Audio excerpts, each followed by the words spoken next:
Hello, everyone, and welcome to the former California Speedway. It is, of course, the Auto Club Speedway in California, Fontucky, as some people like to call it, Fontana, California. Welcome to the Winstel Cup Series 2007 109 here from the Auto Club Speedway. I'm your commentator, the Aussie Sim commentator. It is great to be here on behalf of the Output Racing League and, of course, Christian Budd, being one of our main drivers here, is the sponsor for tonight. And as we go through our list of drivers in the standings, as you can see, he's currently on top. So Christian Budd on top from Thad Faylor, Scott Rickard, Logan McCannally in P4, got Chris Champeau 5, Horton 6, Tristan Helf in 7th, Travis Massier 8th, Nate Amoit in 9th, and Joe Slammer 10th. We go over to the next page real quick. Pizzakemi, Pentecoff, Marquez, Pape, Huckleberry, Sanchez, and Watson and McDonald still yet to set lap times. And it looks like all the cars starting to get ready for a pit party. Scott Rickard and Christian Budd on screen. And it looks like they're going to be leading the way here.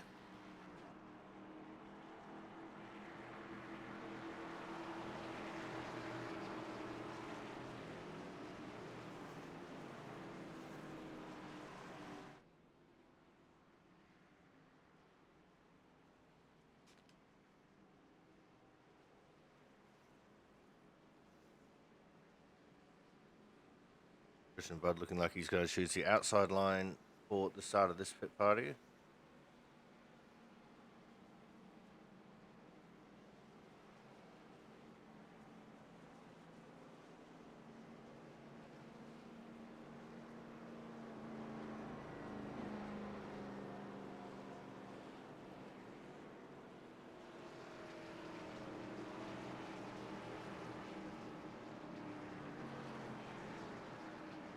Joe Slammer going to be the pole car. There's James Watson in the 39. He still hasn't put in a lap yet. Nate Amoit in the 29 up there as well. Got Tristan Helf is there. Couldn't see who else was there. Here's Avery McDonald. So here we go, getting ready for the race start of the pit party at least. They come into the restart zone. And they're off. A little bit of wheel spin there from the second row as they got going. There's Tristan Helf already making moves. Looking back at Scott Rickard in the 05 there by the looks of things.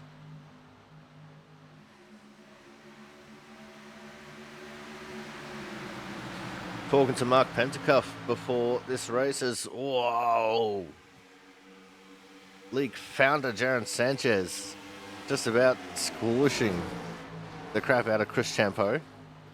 But yeah, talking to Mark Pentecoff before this race, and he says he feels so comfortable in these cars compared to everything else we drive, including B cars, as around is Travis Massier.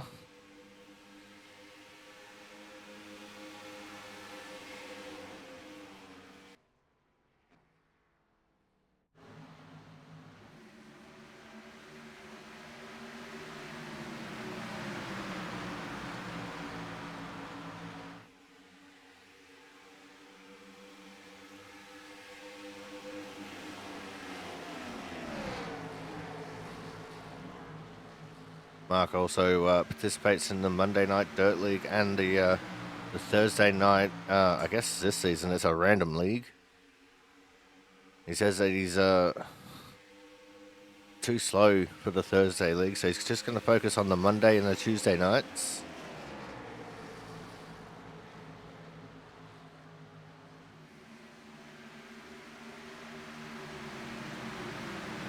There's the Forrest Sanchez right up behind James Watson in the 39. Watson diving to the top lane to get in front of Thad Faylor.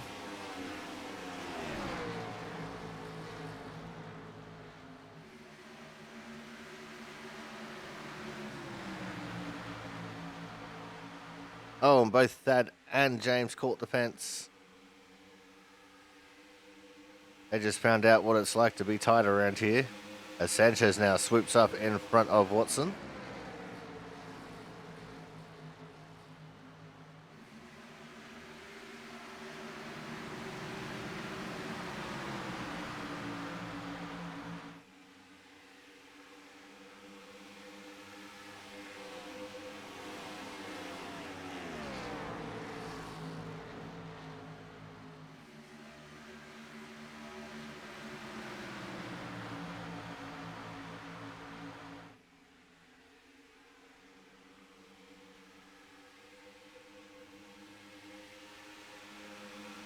Now, if you want to get involved in the Output Racing League, make sure you go to outputracing.com/apply.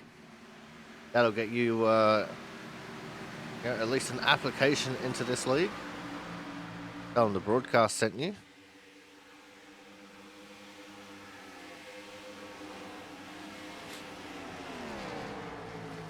And if you want to get into the Winstel series, I do believe registration for that opens in about 3 weeks. So around the end of November is when you can start applying for that.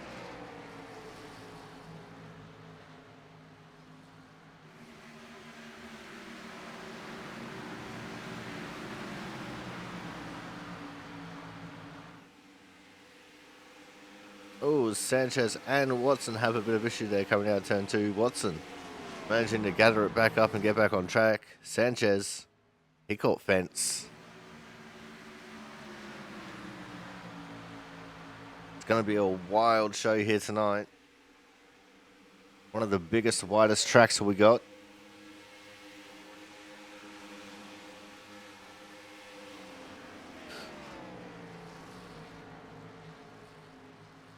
For some, Auto Club falls into the cookie cutter track configuration, but it's not a 1.5 miles. It's a 2-mile track, and it's not really the same as any of the other tracks. Some people could possibly argue Michigan. But again, I'd argue that they drive completely different.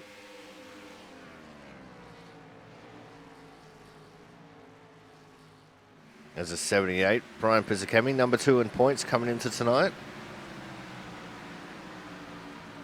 But let's have a quick squiz at the point situation as we go into the second round of the Team Watson Racing Setups chase for the Output Cup. Scott Rickard on top by 2 points over Brian Pizzicemi. Christian Budd is in third. 6 points off the lead, 4 points off of Pizzicemi. Watson's in fourth, tied with Christian Budd. We've got Horton in fifth, Slama P6, Austin Collins 7th.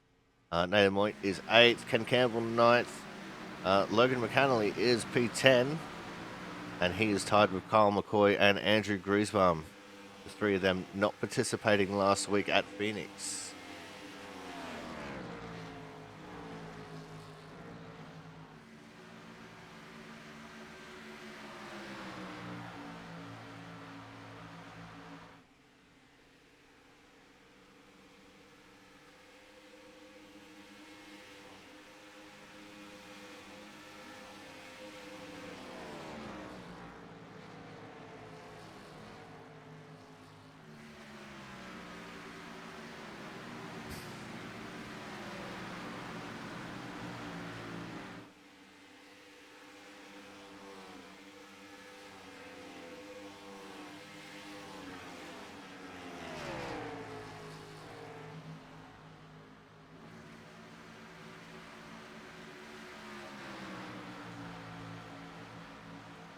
Got a couple of lurkers in the Twitch chat right now.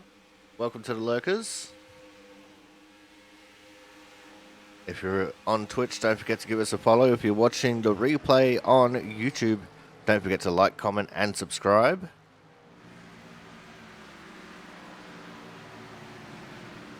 We are nearing the end of this season. Only 2 more weeks to go after this. Next week we head to Martinsville. And then it is the finale at Michigan. And I'm already regretting all my decisions for next week. As I'm sure most of the drivers are too.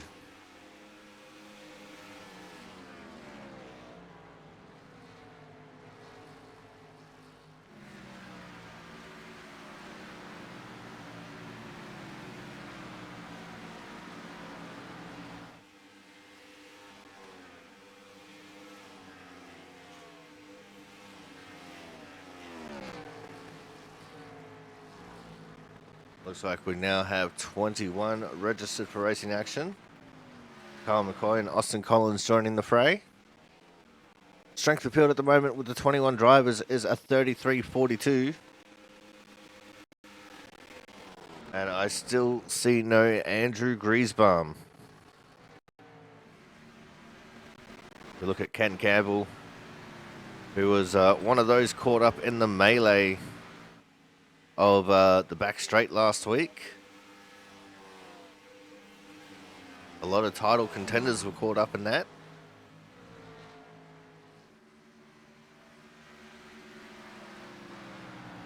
Mark Pentecoff almost came out of it with the top 5, which would have been absolutely incredible.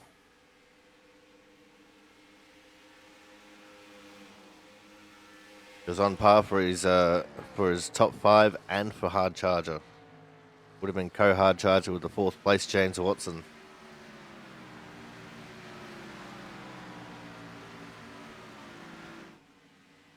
Oh, and around goes Pizzacemi in the background coming out of turn 2. Tyres starting to wear down for some of these drivers. Time ticking down as well. Only 3 minutes left in practice. My apologies.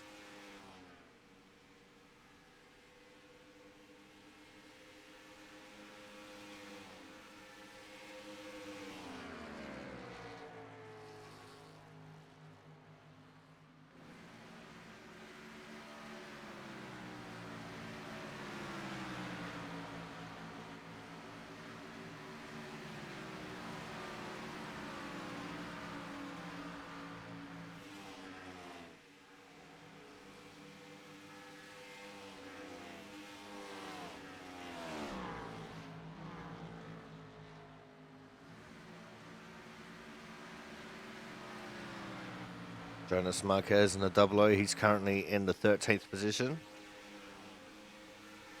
We'll be looking to improve a little bit.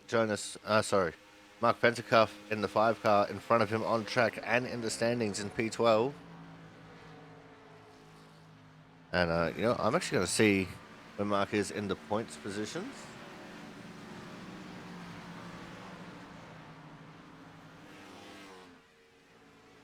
He's in 20th in points. Not bad. 22 points off the car in front.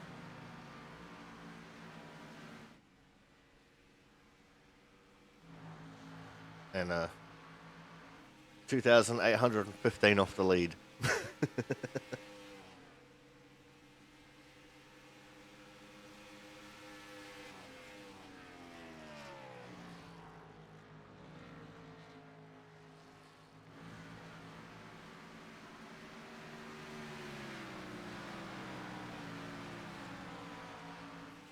Looks like Andrew Griesbaum has graced us with his presence now.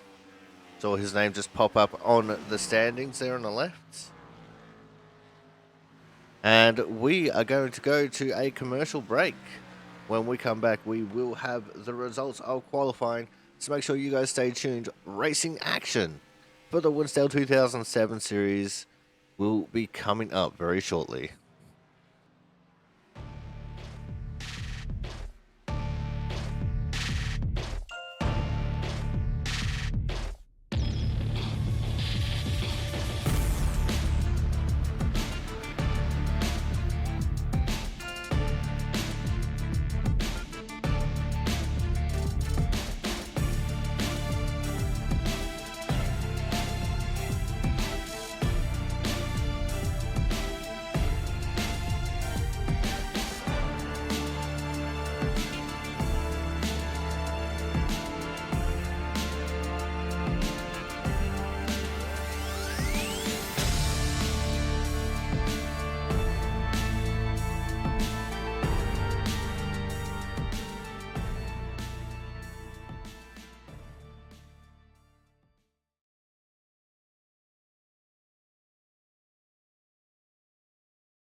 Welcome back to the California Speedway, also known as the Auto Club Speedway. It is time now for the race. We had 9 people put down qualifying times out of the 22 we have in attendance. To the surprise of no one, the 17 of Christian Budd is on the pole. The 9 of Joe Slammer will be on his outside. Out of P3, we have the 12 of Chris Champeau with P4, the 15 of Ken Campbell. P5 will be the 16 of Carl McCoy with P6, the 39 of James Watson. P7, we have the 49 of Andrew Griesbaum, though he should be the 68 with P8, the 13 of Travis Massier. P9, the last qualifier, is the 5 of Mark Pentecoff with P10, the 74 of Austin Collins. P11, we have the 05 of Scott Rickard with P12, the 1 of Logan McAnally. P13 is the 99 of Tristan Health with P14 the 29 of Nate Amoit. I have no idea why some of the paints aren't showing up in this. It's really confusing me. Matt Horton in the 8 out of 15th with the 4 of Jaron Sanchez, league founder, out of P16.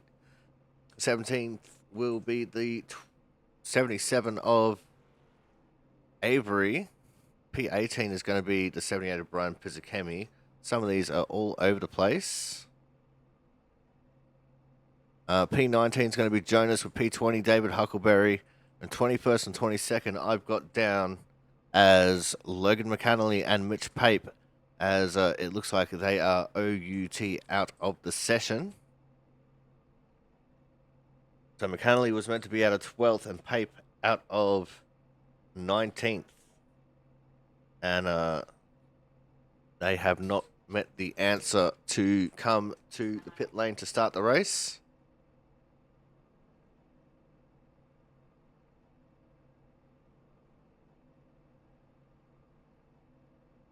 And they've been making a little bit of a habit of this, showing up, doing some practice, and then buggering off before the race. And it confuses the system. So it's going to be Rickard, Health, Amoit, Horton, Sanchez, Faylor, McDonald, Pizzakemi, Marquez, and Huckleberry. That is your 11th to 20th place drivers.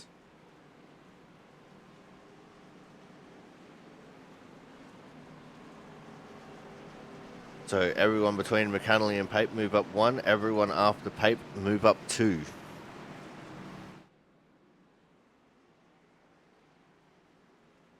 But here we go for 95 laps of the Auto Club Speedway. And the race number 2 in the Team Watson Racing Setups, a chase for the Output Cup.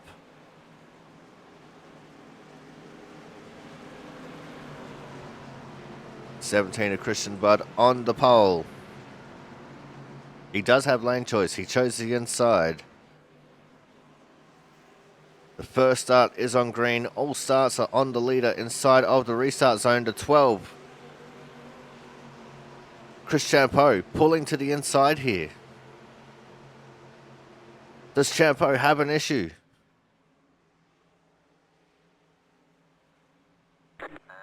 We're off and racing. Champeau still on the apron.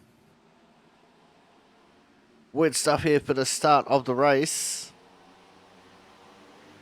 Our 2-time in a row race winner is dropping to the back. The 17 of Christian Budd takes the commanding lead straight away. Wild action all throughout the field. There is the 12 of Chris Champeau. He's fallen all the way back to 9th because of whatever issue he was having. Very close quarters there with Andrew Griesbaum in the wrong paint scheme. The 49.68 is in P8. Champeau looking to try and capitalize as they still go 3 wide through turns 1 and 2. And it looks like Champeau has the advantage now and will slot up in front of both of them.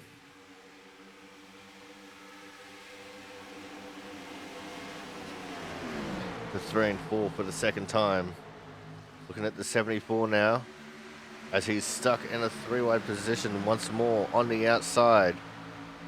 Nathan Moit moving up the order. Tristan Helf trying to go around the outside. Austin Collins got clear of all of them.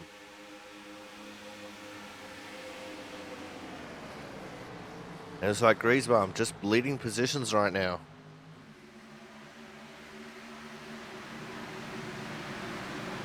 Chris Champo already worked his way back into P6. Joe Slammer, after starting outside front row, has now fallen to 6 as Chris Champo has gotten around him.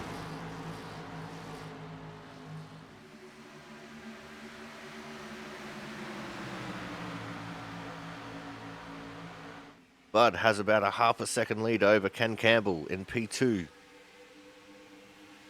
Travis Massia up there in third.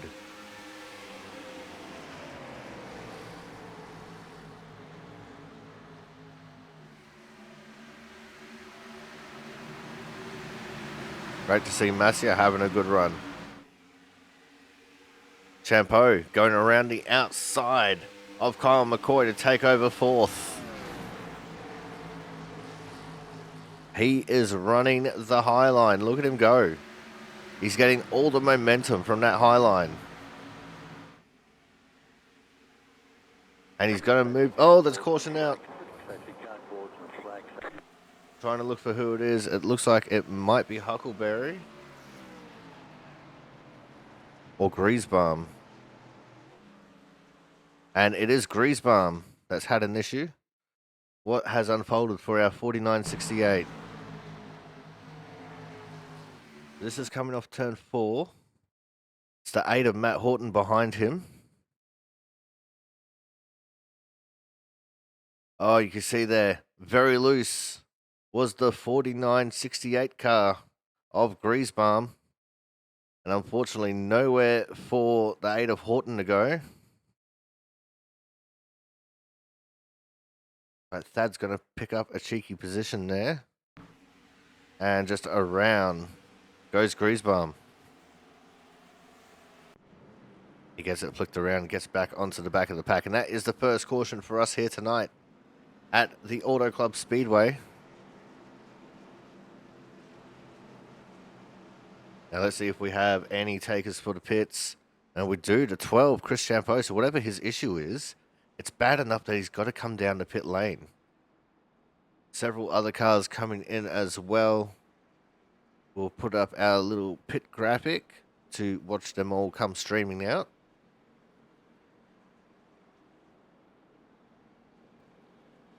But by the looks of things, we have 10 cars that did not pit. So we had 10 cars pitted, 10 did not. Half the field. Because McAnally and Pape did not come to the call of the start. But most of them getting fuel only, like Scott Rickard. Ada Matt Horton was probably just coming in to do a little bit of damage fixing. If he had any. Looks like he didn't have any. And that is now all cars off of pit lane with Griesbaum coming out as well. The 17 of Christian Budd leading the way. And that's going to be over the 15 of Ken Campbell.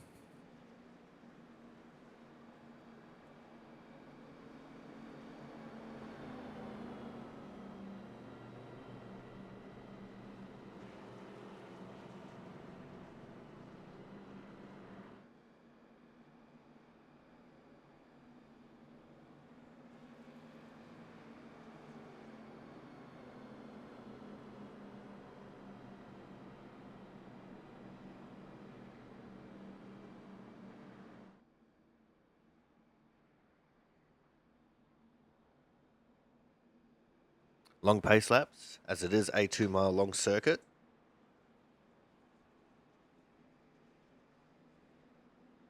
Lights are out on the pace car. And it looks like Christian Budd once more choosing the inside line. It's going to be Bud, Campbell, Massia, McCoy, Slammer, Collins, Helf, Amoit, Marquez and Sanchez. That's your top 10. They did not pit.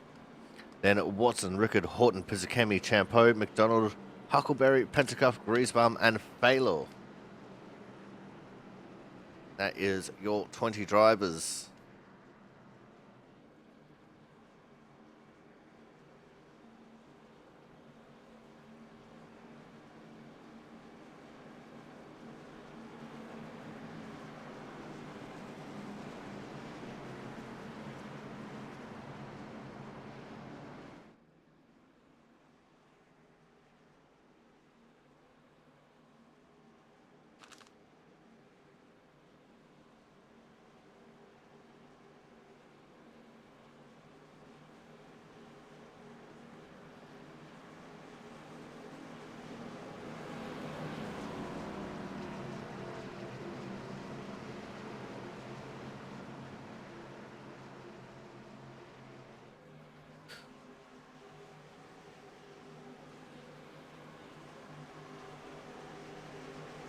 All right, here we go now for the restart. Remember, you must start within the restart zone. The leader can start at any point in the restart zone. So where does Christian Budd take it?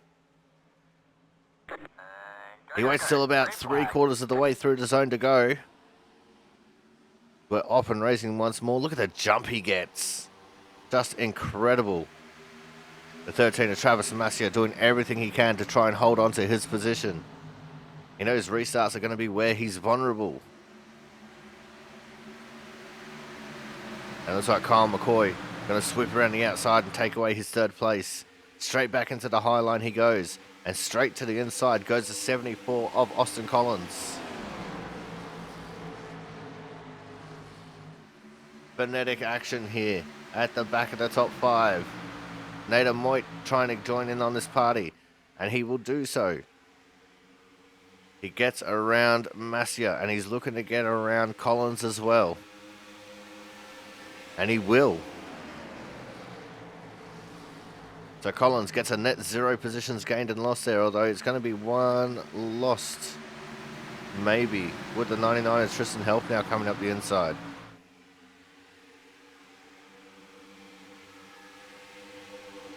Three wide behind with league founder Jaron Sanchez. Got James Watson and Avery McDonald there as well. Sanchez falling like a rock. A little bit loose there was the gate of Horton.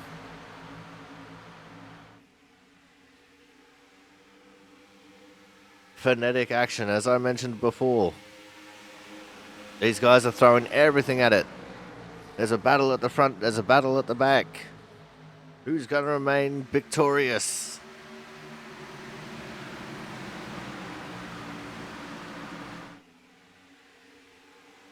Looks like most of the battles towards the front have simmered down to 13 and Masia looking for the move on Tristan Health.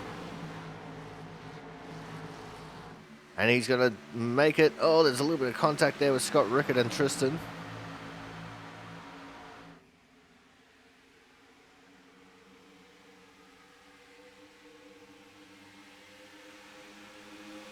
This is good, hard, fast racing.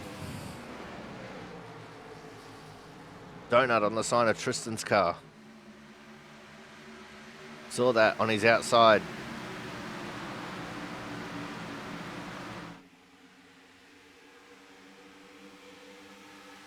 Pizzacami now looking to make a couple moves. He just got around Scott Rickard looking to make the move on Chris Champeau as well.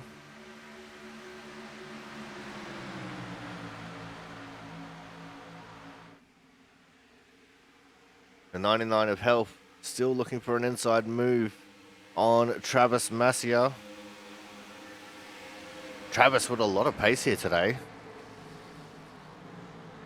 Sitting up in the top 3 for a while before that caution. Oh, but he's loose. He's going to lose position to the 12 of Chris Champeau. The words, names. Boots and cats.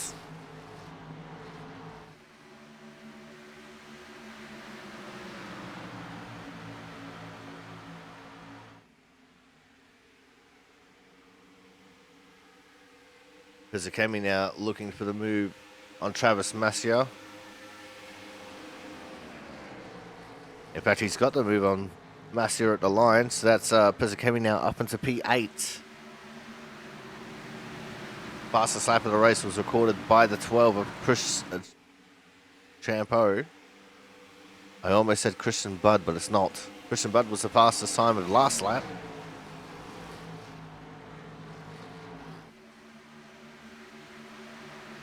I never have these issues with their names. Today hates me.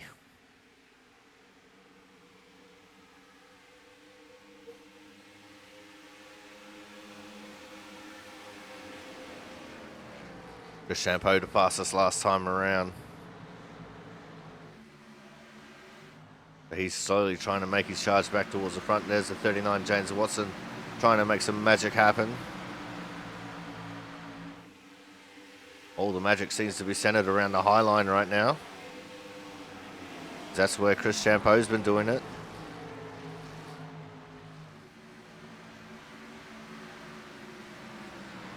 It's almost a 3/4 second lead for Christian Budd over Ken Campbell. Nate Moit about another half a second back from Campbell.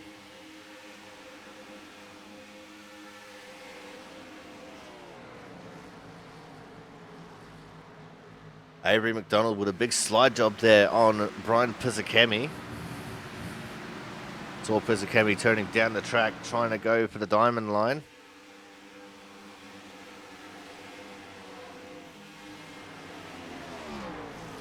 Let's see if he'll return the favour or whether he'll just drive it around the bottom. Looks like he's just choosing to drive around the bottom.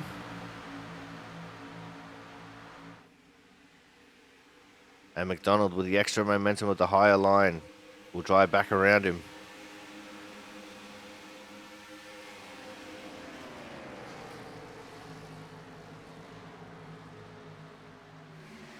Pizzakemi starting to lose a few positions. He might have made a mistake earlier.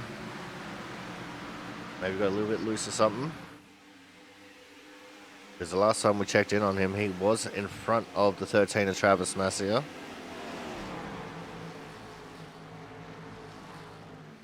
And he was in front of Scott Rickard as well. Massier also actually has lost a position to Rickard, as we just saw a tail wag there from the 78 car coming out of turn 4.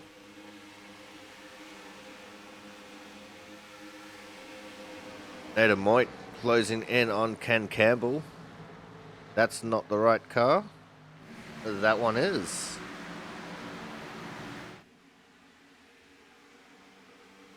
I love this long shot on the back straight. You get to see most cars coming out of turn 2. Nate running the high line, trying to get all the momentums over on Ken Campbell. Comes down low on the straight to get the draft. He's pulling to the outside now. He's got the overlap.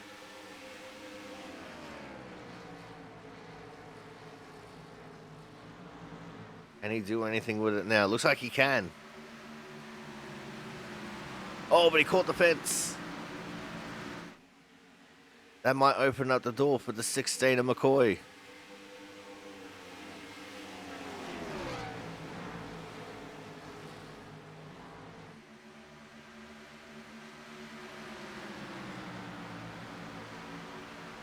Side by side now, McCoy and Moit.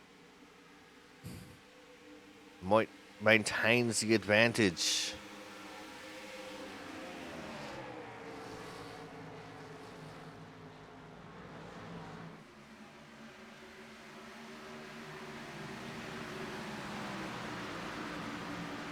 McCoy had to shorten up his extension of the corner to the back straight wall there, because Nate still had his car there. There was still overlap.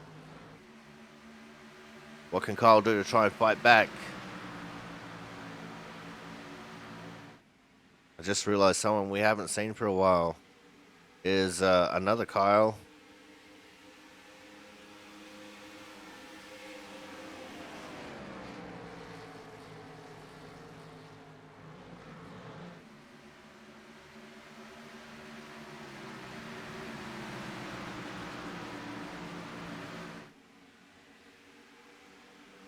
Looks like we've got battles further back as well. The 21, Thad Faylor, battling underneath of Avery McDonald. James Watson trying to get in on this battle.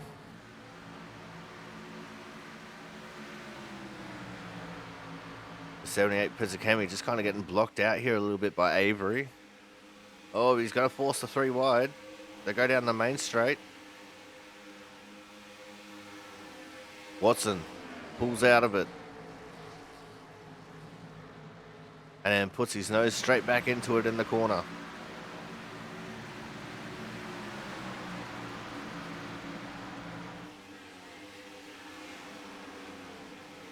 Pizzakemi trying to look for the move on Faylor.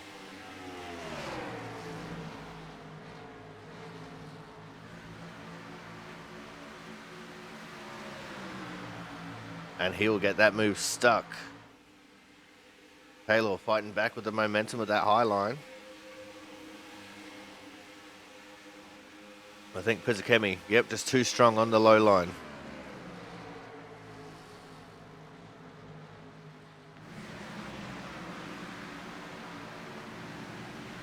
Oh, I see Nate is losing positions hand over fist. He's had a spin. The 29, Nate Amoit, had a spin coming out of turn 2. You see he's really loose there. He just taps the fence with his right rear. The 16, Kyle McCoy, stayed off him, and he has spun down to the inside wall. Decent impact. He should be able to keep going with that. But he is so far off the lead, you can see the front end damage. It's pushed in a little bit. It's going to affect his aero. And he's got a lot of ground he's got to try and make up now. You see Matt Horton trying to battle the 39 of James Watson now.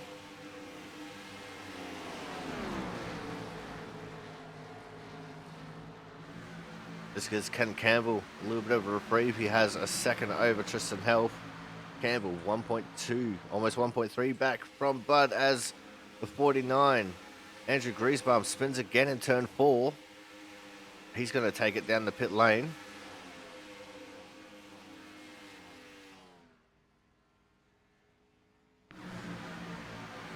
We'll have to keep an eye on his name there in the ticker to see whether he comes back out or not. It looks like he does. Oh no, he's still in the pits.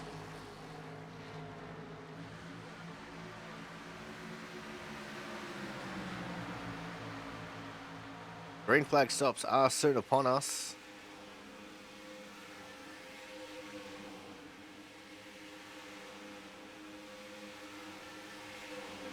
Griesbaum comes back out onto the track. He is 1 lap down now. After his impromptu pit entry. Oh, very loose was Matt Horton in front of Thad Faylor. He's lucky he didn't get punted around there.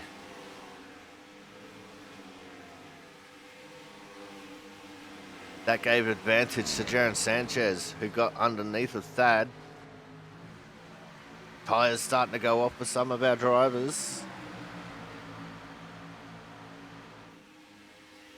I think we're going to use this as the perfect time to go to a quick commercial break. When we come back, more racing action from the Winstel 2007 series will be coming up very shortly.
Welcome back to the Winstel 2007 Series 190 here from the Auto Club Speedway on the Aussie Sim Commentator channel for the Output Racing League.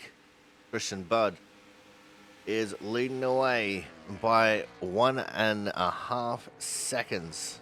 In fact, it's almost 1 3/4 seconds over Ken Campbell. And he is just absolutely cruising.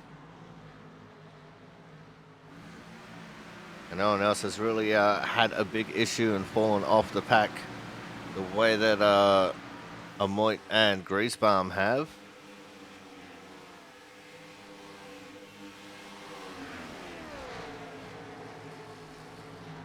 Griezmann trying to look after his tyres a little bit after pitting impromptuly 5 laps ago, almost 6.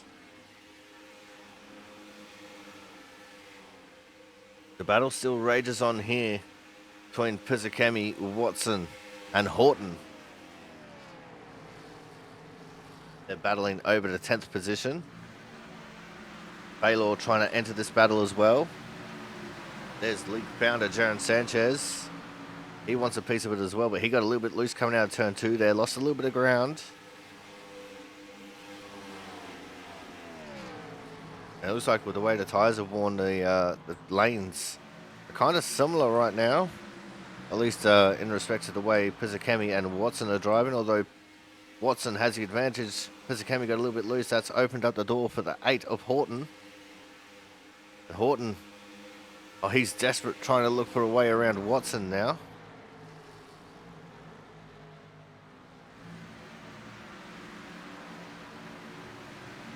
Oh, Pizzakemi, hold on to it. My guy, wow. Super loose up there on the high line.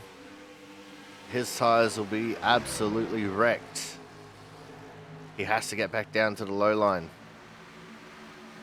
Because obviously being up high. Oh, he's hit the fence.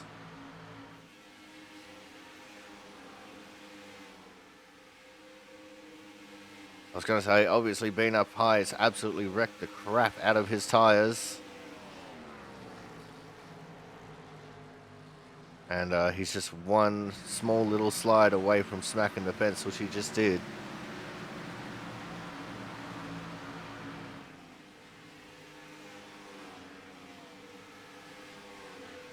Horton now clean and clear into P10 and pulling away from these guys.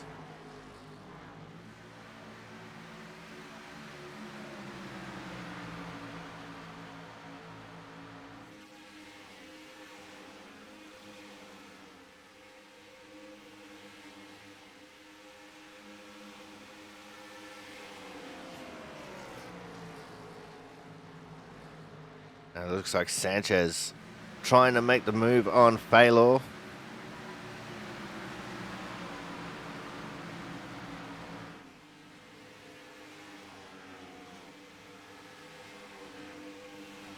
Kyle Kraus is the other Kyle we've been missing for a while. He's been busy doing IRL things with a Truck Series team.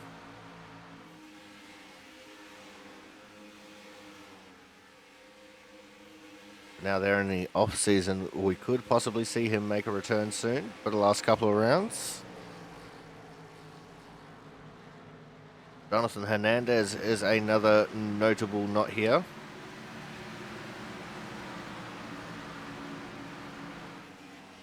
Although he's not been here for a while as well. He had PC issues. And we're waiting for him to get a new one so he can come back and race with us again. Austin Collins has entered the pits. He's the first to blink and make a green flag stop.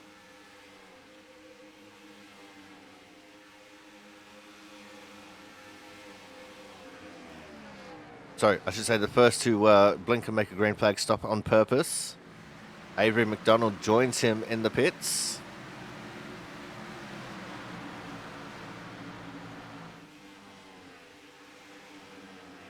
So smart strategy for them then would be 35, 35, 30 in the breakdown of the tyre wear.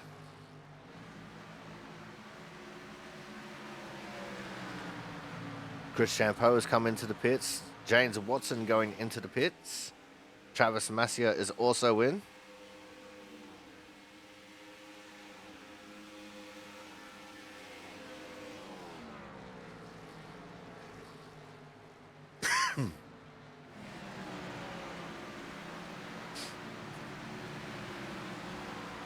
Over a 2-second lead now for Christian Budd over Ken Campbell.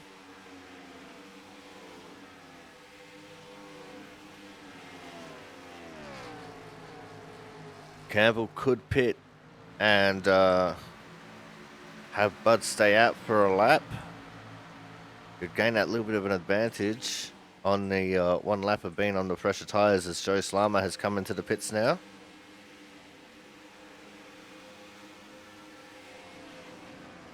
Huckleberry having issues.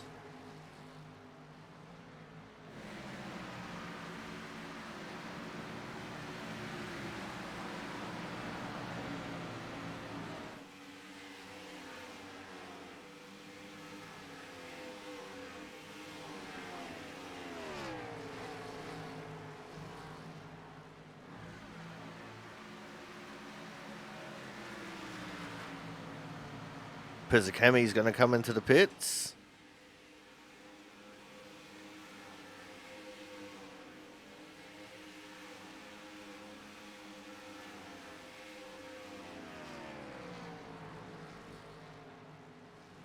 The longer you stay out under this stop, the more freedom you have when it comes to your second stop.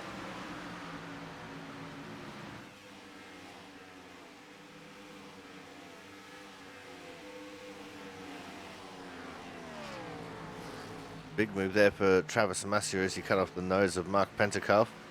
He's on fresh tyres as Tristan Helf has come into the pits now. Pitted out of fourth.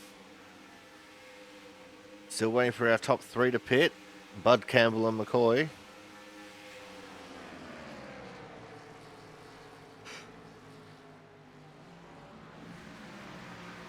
As Slama gets around Faylor and Sanchez.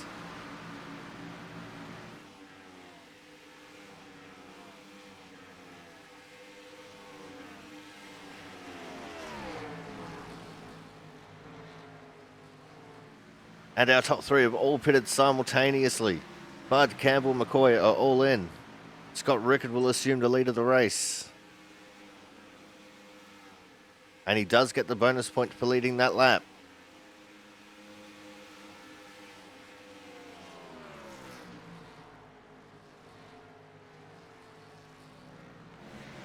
Sanchez also in the pits.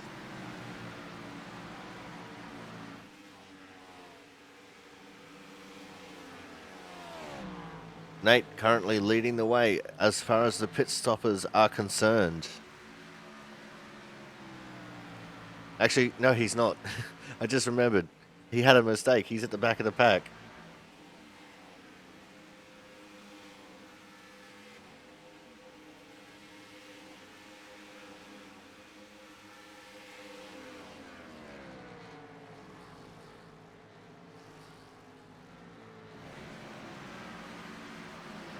Now, everyone that is still out, Rickard, Horton, Faylor, Pentecoff, and Huckleberry, they all pitted under that last caution.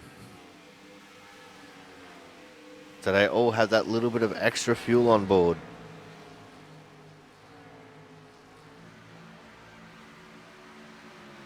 Amoit now comes into the pits.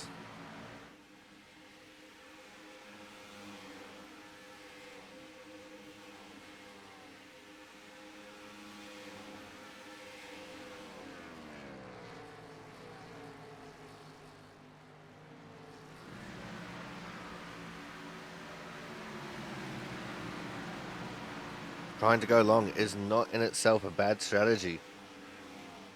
As I said, the longer you stay out now, the more freedom you have to choose when you make your second stop.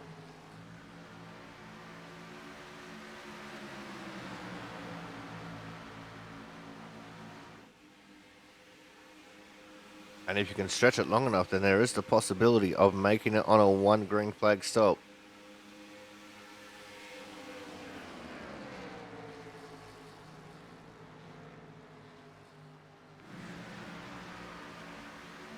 You see Rickard there, running high, allowing everyone on their fresher tyres through.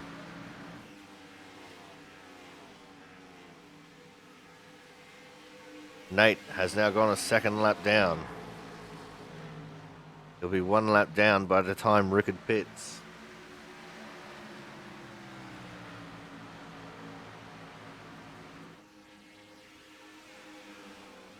Horton is in. Looks like Faylor is coming in. And Huckleberry.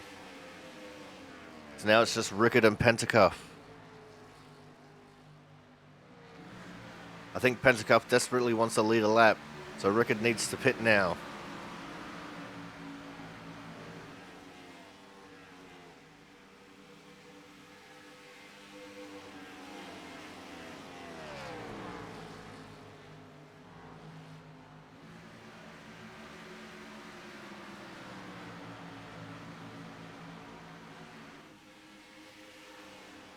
We'll see their names fall pretty far down the order as Rickard comes in this time.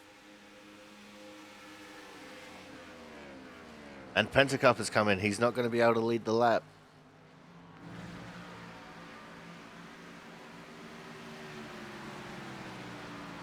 Everyone has now made a green flag stop. And we are at the next time around for Christian Budd. We're going to be 50 away from the end of this race.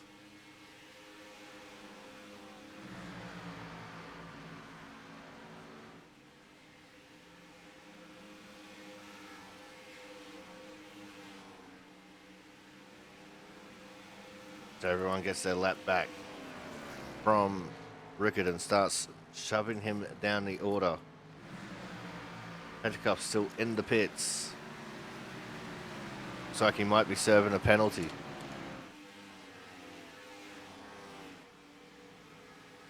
Rickard down in 13th position, but he has fresher tyres than everyone.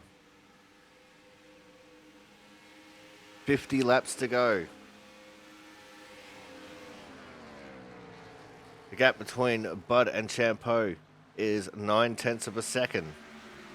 Campbell, 2.5 seconds back from Budd.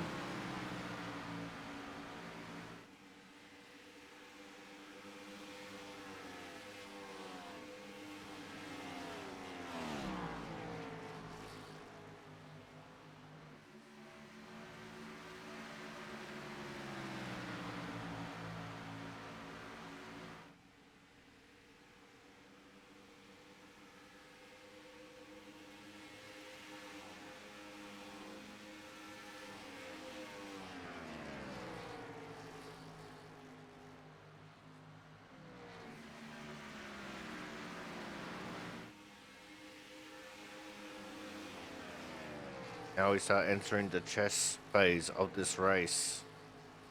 Who's going to make their move? When are they going to make their move?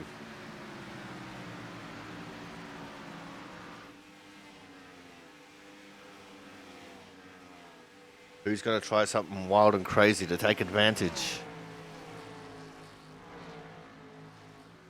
Now, Chris Champeau only has 4 extra laps on his tyres, but the difference in speed is incredible.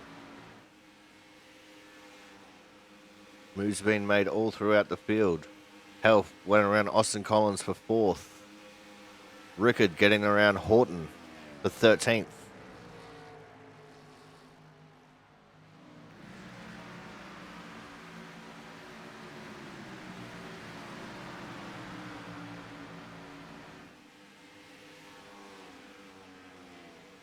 We've got 2 cars with 1 lap down, that being Nate and Mark. That Baylor in the 21, he's 3 laps down, so he's had big issues. We've reached the halfway point. 48 down, 47 to go.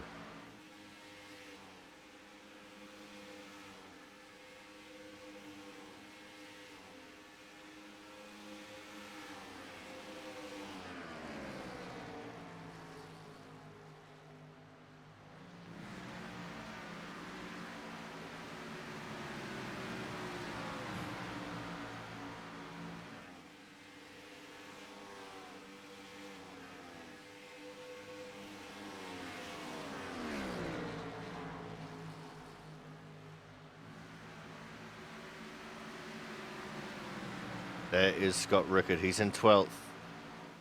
He's going to make the move on James Watson for 11th.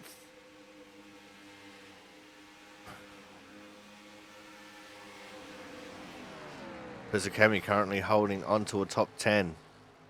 We'll see whether he'll be able to keep holding it or not.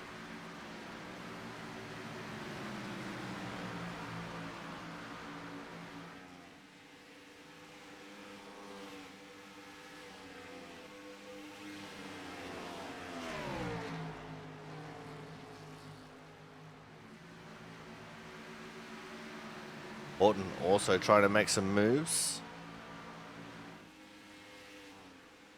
as he's also gotten around James Watson.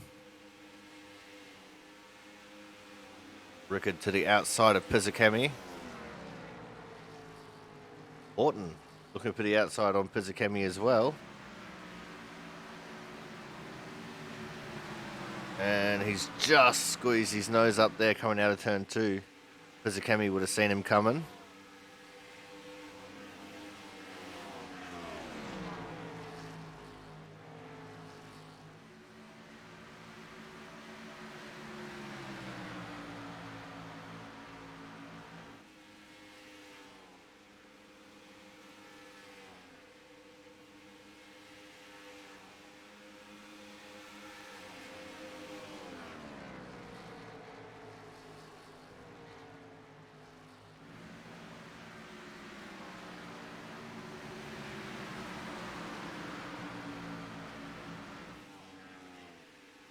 Campo looks like he's about to lose P2 to Campbell.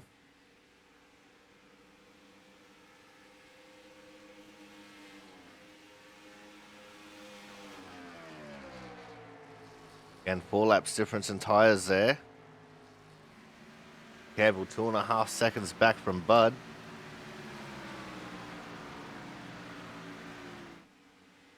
As it looks like cars have greyed out. Trading Paints isn't playing the game apparently. Nate is back in the pits in the 29 machine.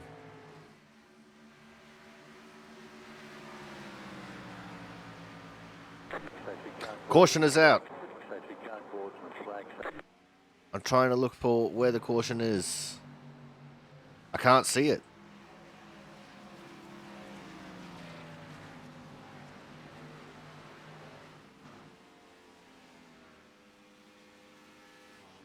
Just looking for someone who's lost a few positions here as they all come across the line, because I can't tell who the caution was for.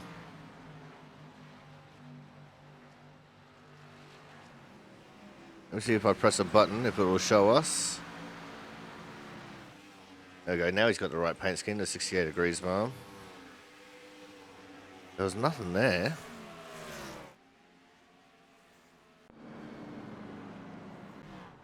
Oh, it was Sanchez, the 4. What happened to Sanchez here? He was fighting with the 5 of Pentacuff, going into turn 1.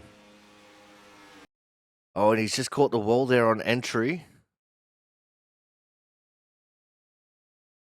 And he's jagged it left to get off the wall. And he's loose and then overcorrected. Oh no.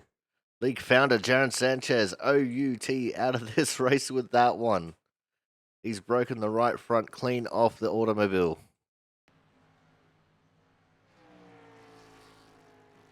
As everyone has come into pit lane, with the exception of a couple of lap down cars that are getting waiver rounds.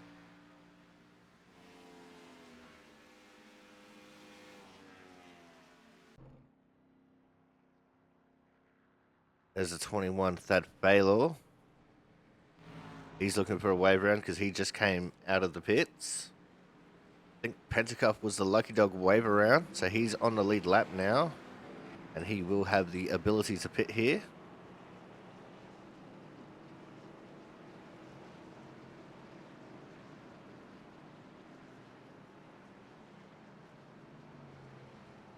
Just waiting to see how the order is going to work out.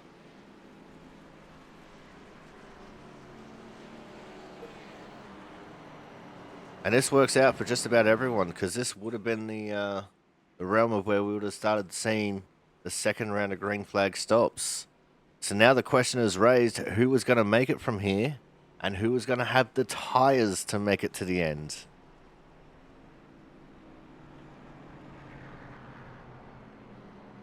Now remember, the 17 Christian Budd, he does have lane choice. But I don't think he would have naturally forced himself to do a 40-lap run. So we might be cutting it close with fuel.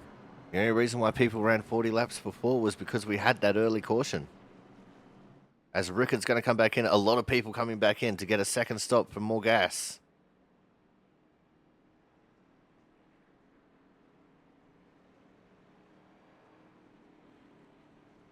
But Champo actually leading the way from Bud, Campbell, Health, Slammer, McCoy, Collins. And we have so many people coming in for an extra stop. There is Chris Champo.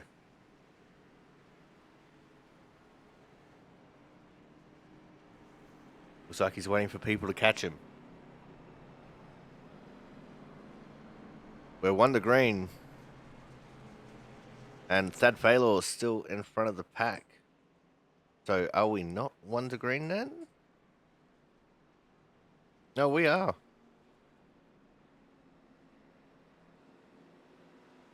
Or maybe not. I got one thing telling me it's 1 to green. Oh, there we go. We're starting to form up now. The lights are out on the pace car. Chris Champo, our leader, has chosen the outside lane. So here we go, the top 7. Question mark over whether they can make it to the end. Everyone else, they're a little bit more comfortable, but there's still that question mark. The pace car is in.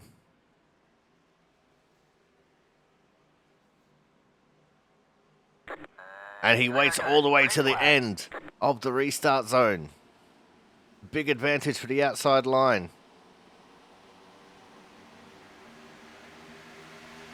Champo thunders down into turns 1 and 2 with the lead. The 15er Ken Campbell is P2. Can he hold it over Christian Budd though? Budd with a better run through turns 1 and 2.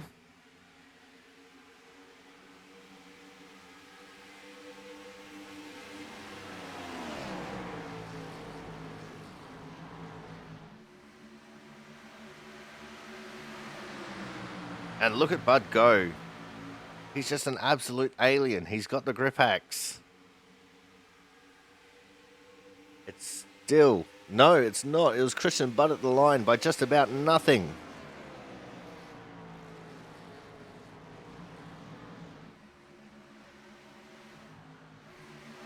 We're going to start looking through the field now.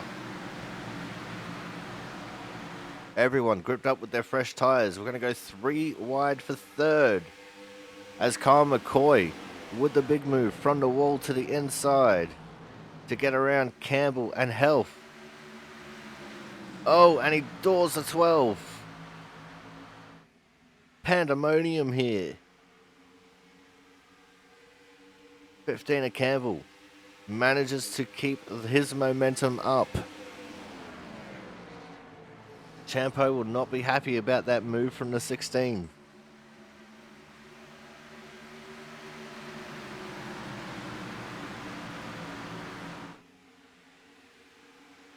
Saw a couple of people sliding in the background. I think that was Masia and Marquez.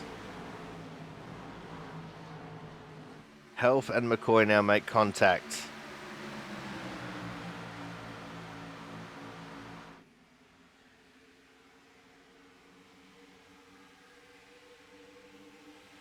Christian Budd still leading the way. I think Health was going to go for the pinch on McCoy. McCoy was running a slightly higher line than what Health was expecting. McCoy up into third. I can see Pizzicami in the background making moves. McCoy now running the higher line. Trying to get some momentum over Campbell. Going to pull to the inside here for 1 and 2.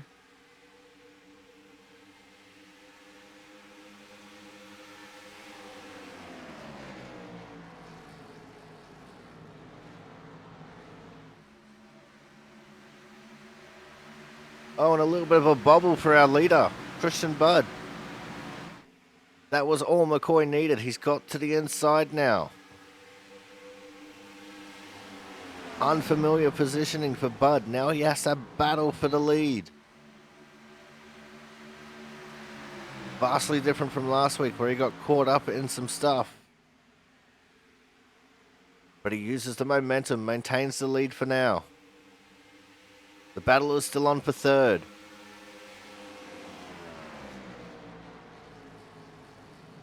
In fact, make that the 3-wide battle for second.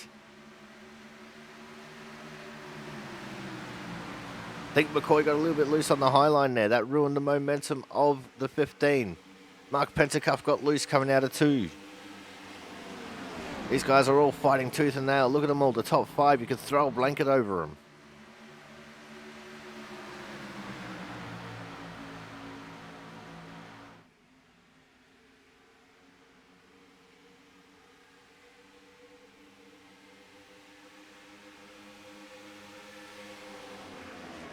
Super intense battling going on right now.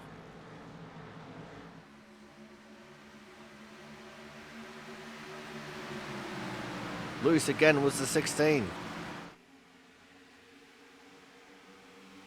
McCoy and Campbell, they always seem to find each other on the track.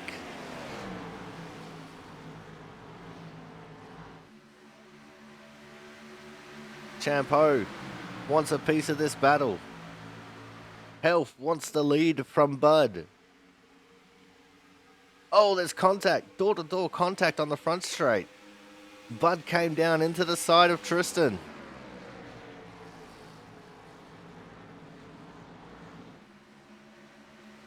I saw Campbell go full send as well, just about getting into the back of McCoy.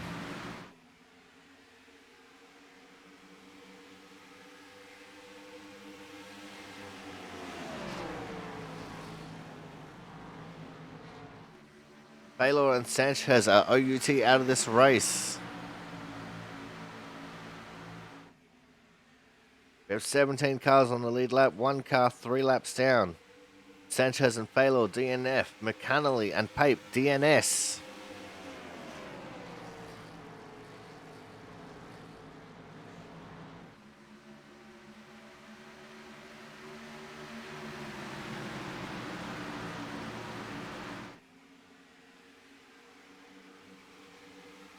And it looks like for the moment we have a bit of calm. We're going to go to a very, very quick commercial break. When we come back, we will be going to the checkered flag. So make sure you guys stay tuned. The finish of the Winstel 2007 Series 109 here from the Aussie Sim Commentator channel on the for the Output Racing League will be coming up very shortly. Words are hard.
Welcome back to the Winstel 2007 Series 109. We're here on the back of Christian Budd, the race leader. He's looking back at Tristan Health B2. This is what 0.2 of a second looks like from the back bumper. A very loud camera angle. I probably should have vetted that one first. I couldn't even hear myself think. We see the 9 of Slama trying to make a move on the 12 of Chris Champeau. Pulls back in, thinks better of it. There's not much going on in this race right now. Everyone's single filed out, but it's all very intense, hard racing.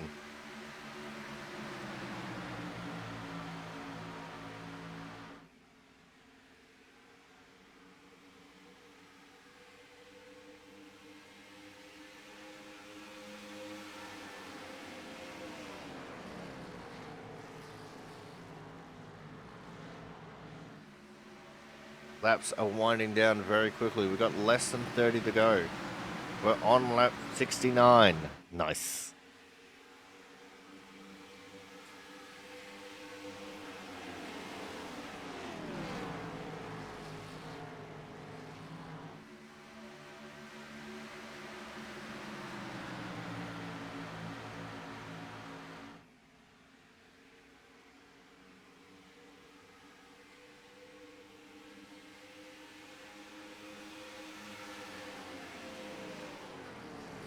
But this is where the racing's definitely going to become so much more intense. Because there's still a question mark on whether everyone can make it to the end on fuel.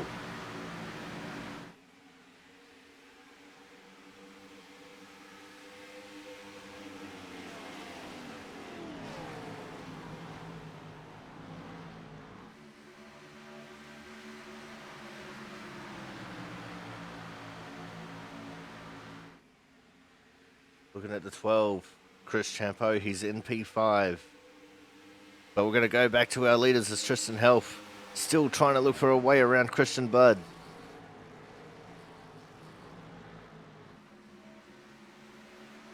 He's going for a different strategy. He ran a little bit wide on entry, trying to take the tighter line on exit.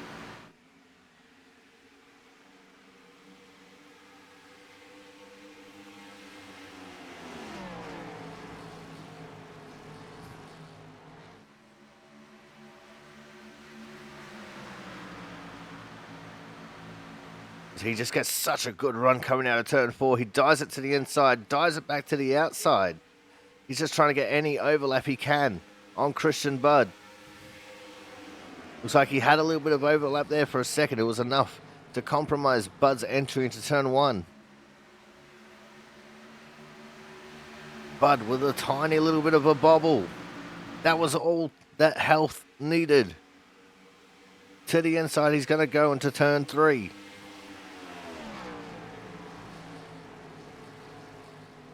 Intense side-by-side battling here for the lead.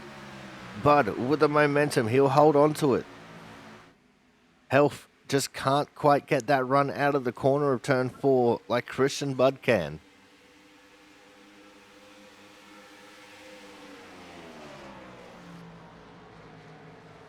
Health running the high line now in 1 and 2, trying to build up his own momentum. He has a little bit of a bubble that time. Here comes Kyle McCoy.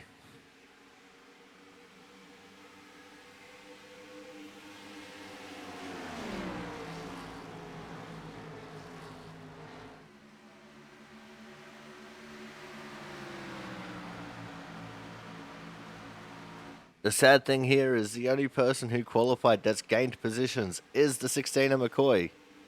And he only gained 2.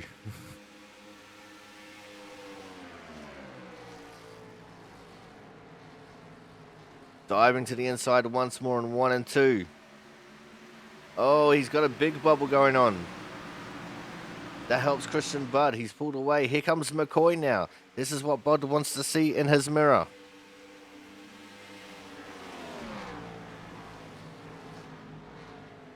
If they keep battling, he will pull away from them. But McCoy takes the position pretty easily. He had a little bit of a bubble himself coming out of turn 4.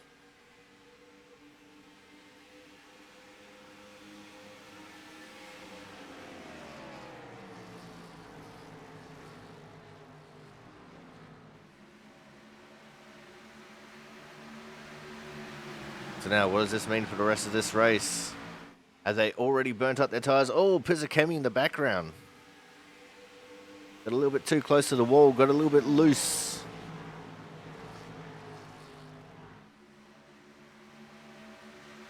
McCoy trying to step up to the challenge. That is Christian Budd.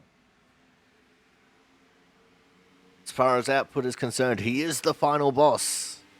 The most winningest driver in output history.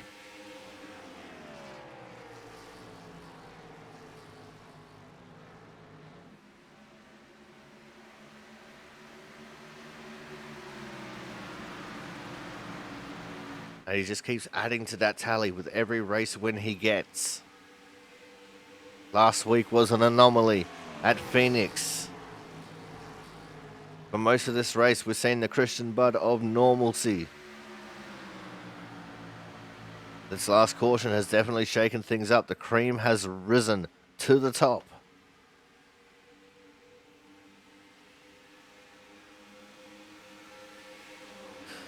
Less than 20 laps to go. In fact, I think it's 24 laps to go right now. Sorry, not 24. 19.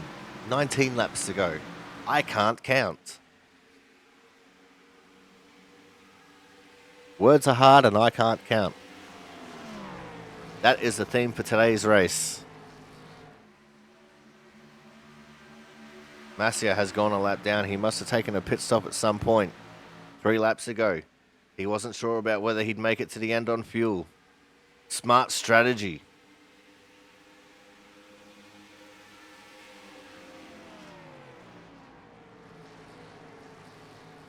There is still the chance of a late race caution. If we get one, I think everyone will be fine to make it to the end. If not, then we'd expect to see a flurry of splash and go fucking pit stops. And that's my one for the broadcast, because words are hard.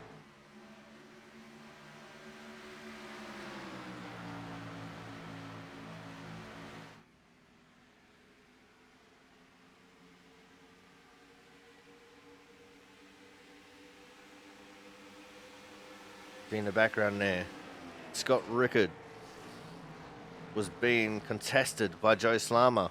Tristan Health is contesting the 16 of McCoy for position. This is definitely what Christian Bud wants to see. These two battling in his mirror.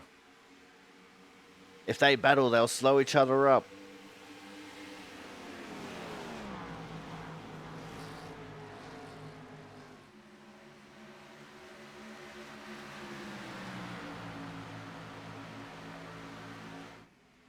And again, there's a question over fuel saving.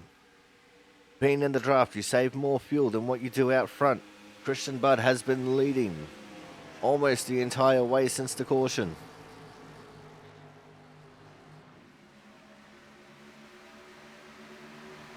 So the question is whether he can make it on gas.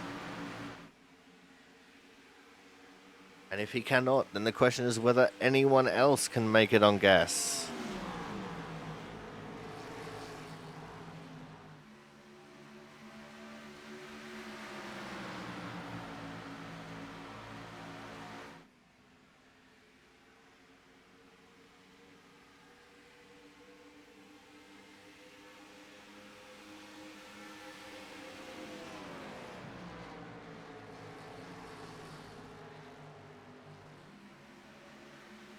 And everyone is in a very similar boat as far as the fuel mileage is concerned.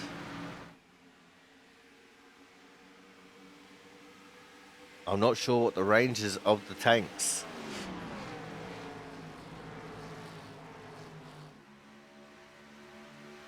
But I imagine it's not 40 laps.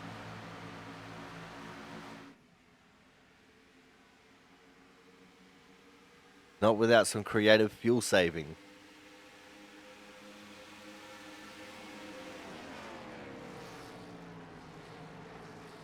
And there's also the question of the tyre life, as Health once more sends it up the inside of McCoy. He falls back before they get off the corner. There is a degree of separation from 9th place Pizzichemi to the 10th place Matt Horton.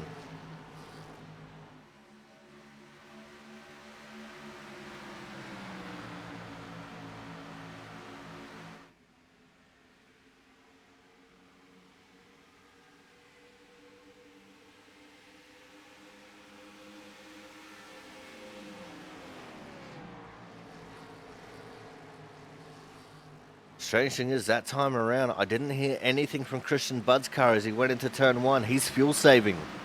He's fuel saving on entry. He's clutching it. He knows it's marginal.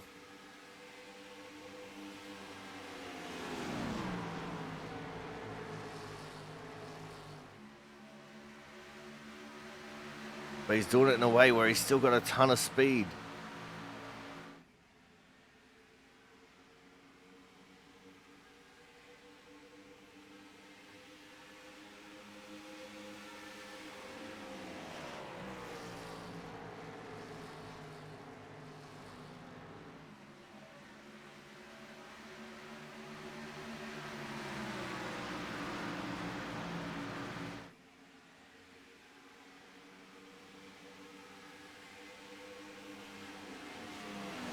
Normally we don't do fuel mileage races here in the Output Racing League. We don't like them. But this has become a fuel mileage race just by virtue of the way the cautions have fallen.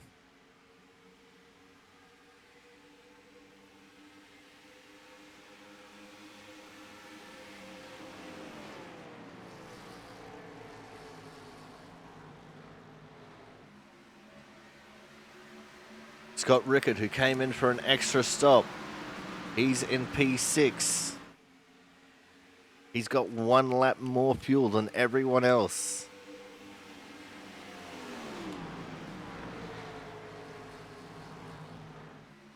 That might be the difference maker in this race.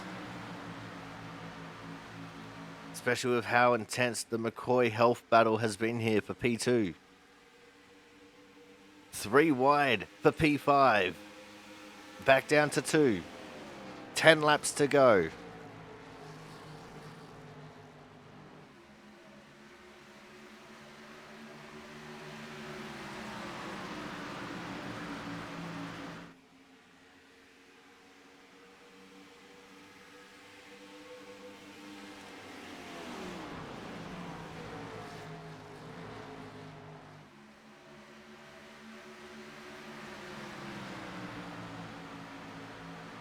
McCoy still holding on to second over Health. The battle for 5th is still on. At the moment, looks like it's the 74 of Austin Collins who holds it at the line. As McCoy sends one to the outside, trying to get side by side with the 17 car. Nate and the 29ers in the pits.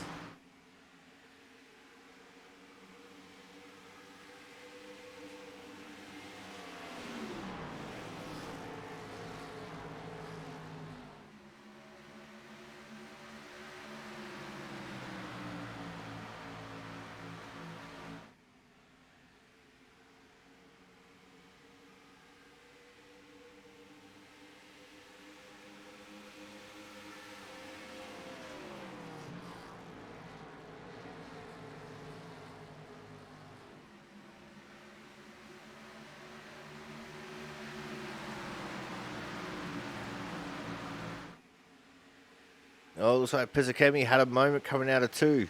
Saw smoke coming from the back of his car and he was down low on the track.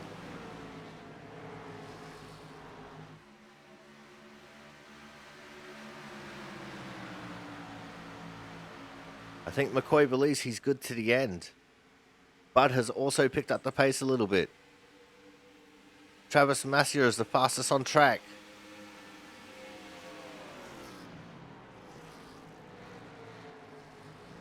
Bud did a 40.979. Massier with a 40.873. Pentacuff well off the pace. I think he also had a moment at some point.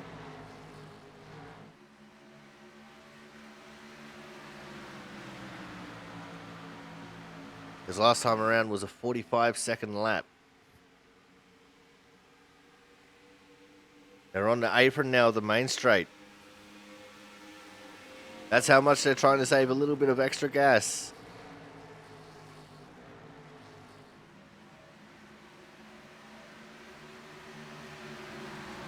There'll be 5 to go next time at the line.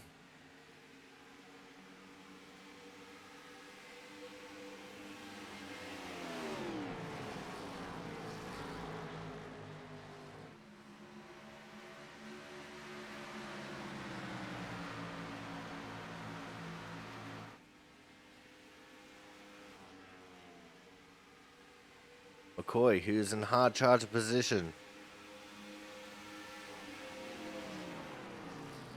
Sitting there in P2. You can hear a few cars. The way that the revs just dropped. They are clutching into the corner. Nate is out of the race. He's pulled the plug.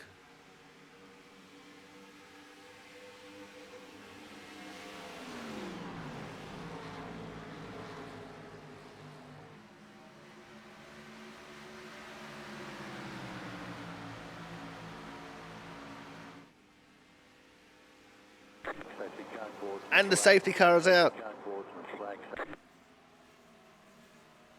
I'm not sure who that was. I'm waiting to get confirmation when they all come across the line. It looks like it might have been Scott Rickard. What happened to Scott Rickard?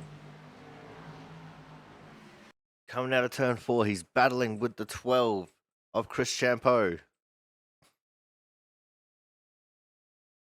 Oh, and he's gotten loose.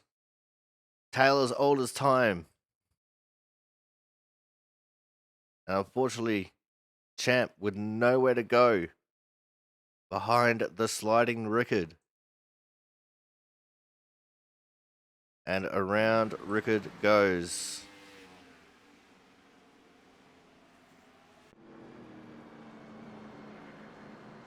So this is going to set up an incredible finish here.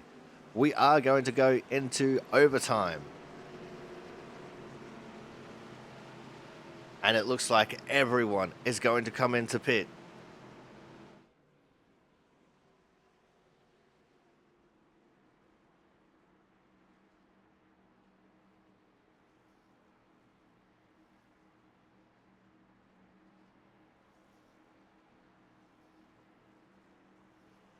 The only person who hasn't pitted yet is Travis Massia. That's because he's the lucky dog wave around. This is how marginal everyone was. Everyone is in the pits, getting that sweet little top up of gas before they go back out. Now the question is, who's going to be brave and take tyres? Because you'd have to imagine tyres will be taken by some, but not all.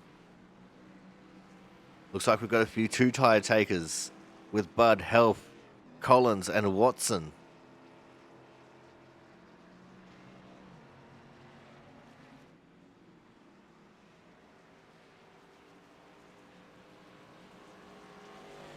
This is going to be interesting.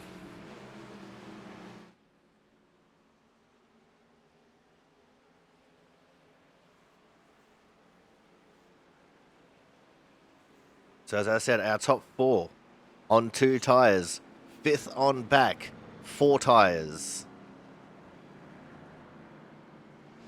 Bud is going to lead the way from Health, Collins, and Watson. That is your top 4. Massey is still in the pits. He might be getting some damage fixed while he's in there.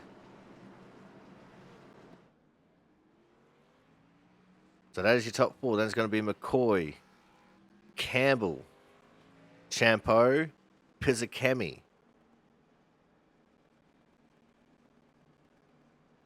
That's Slama and Horton. That's your top 10. McDonald and Rickard in 11th and 12th. And Griesbaum, Marquez, Pentacuff, Huckleberry, and Massia.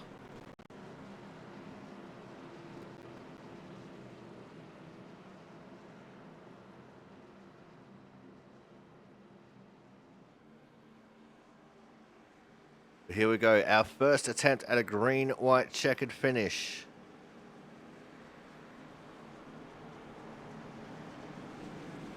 Race will only be extended by 1 lap. We're going to get the green on lap 95. We'll end on 96 unless we get another caution before the white flag. We have 2 attempts at a green-white checkered finish. And if we get a caution on both of them, then the second one we'll just run it out under caution.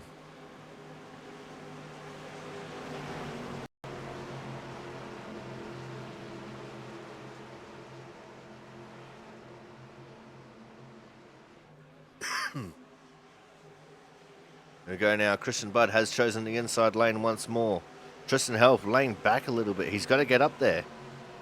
He's on the second row with that. I'm not sure what's going on with Tristan Health there. He crawls back up. And we're underway. Wheel spin. It was well handled, but there was still wheel spin there. We've got to keep eyes on our leader. We also got to keep eyes on the 16 of McCoy, the first one on 4. Oh, there's a crash in the back. I saw Pizikemi get speared off into the inside wall. Looked like there was multiple cars involved. It probably should have been a caution. But now it's white flag, last lap, last chance to win it or wear it for Christian Budd. McCoy on his 4 tyres, can't do anything. And in fact, he's lost positions.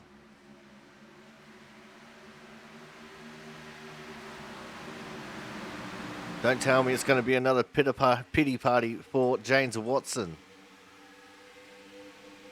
As we come through turns 3 and 4 for the final time. The winner of the Winstel 2007 Series 190 here from the Auto Club Speedway is going to be the Winstel favourite himself, the 17 of Christian Budd. P2 to Austin Collins, P3 goes the way of Tristan Health. There's your official results. Budd, Collins, Health, Campbell, Champo, McCoy, Watson, Slama, McDonald, and Rickard as your top 10.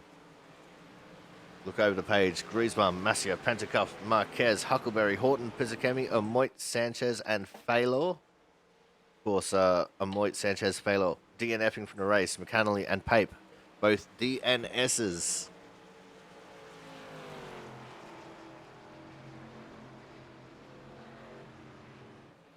That is the way the race was run and won.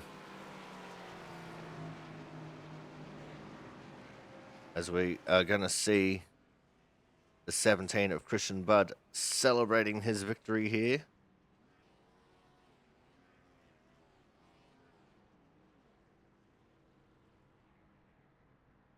It's the most uncontrolled burnout I have ever seen from Christian Budd.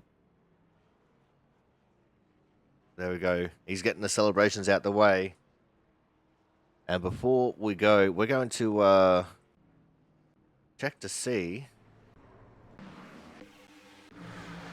what happened here with Brian Pizikemi.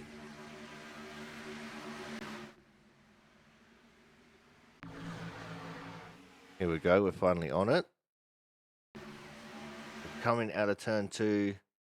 In the middle of 3 wide.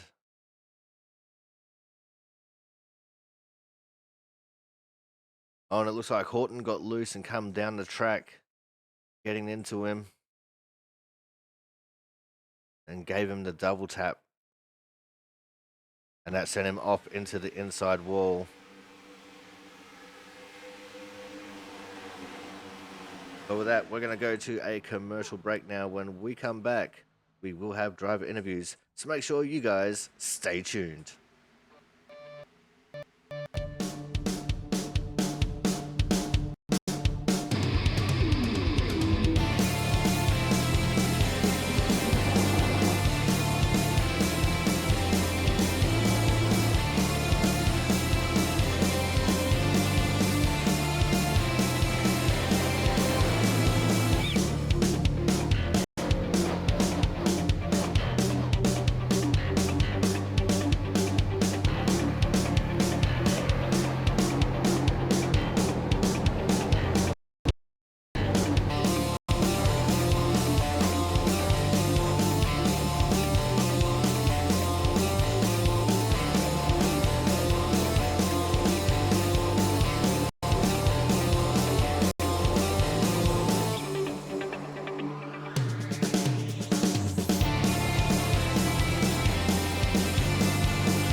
Alrighty, it is now time for our Autism Awareness Hard Charger Award, and we can't really call it a Hard Charger Award today, so it's the Autism Awareness Pity Party Award for the only person who qualified and gained a position, and I will emphasize the A position. It is, of course, going to be the 16 of Kyle McCoy. He started in P. Actually, no, you didn't even gain, did you? You started fifth and finished sixth. No one gets it. Yeah. That's what I was going to say. Hey, I was going to get it before that last caution. Can we go with that?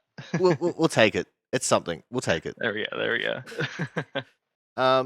But hey, all was looking sunshine and rainbows until that final caution came out for you, though. Um, Yeah. The first person to take 4 tires, and it did not work for you whatsoever.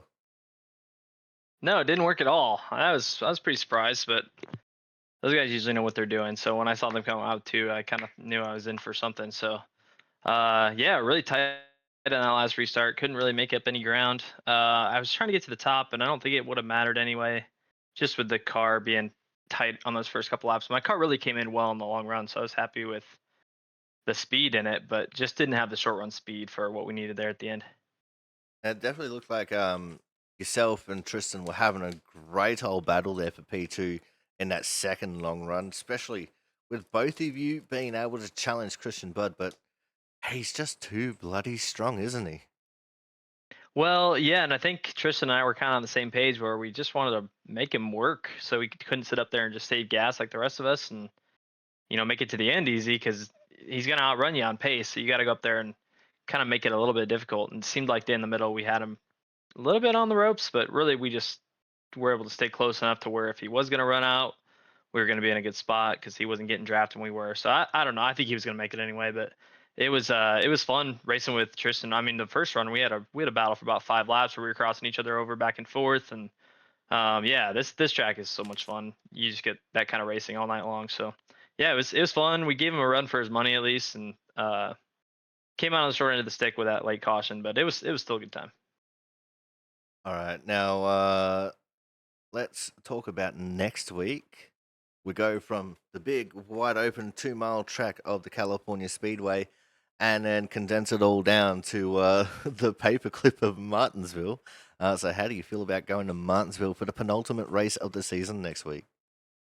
Heck yeah, I love Martinsville. Martinsville's one of probably my favorite track on the circuit, and I know an iRacing gets a bad rap because you can't go green for very long, but I trust these guys, and I think we're gonna be able to put on some good racing there, and that's gonna be really fun. I can't wait for that. That's gonna be a blast. Martinsville's just really technical, and I think that's gonna reward. You're gonna see some of those guys up front again that are usually there, but you might get some short track guys such as Austin and a couple other guys out there. But yeah, I'm pumped for Martinsville. It's gonna be a great time. All right, before we let you go here tonight, Kyle, anyone you want to give a quick shout out to?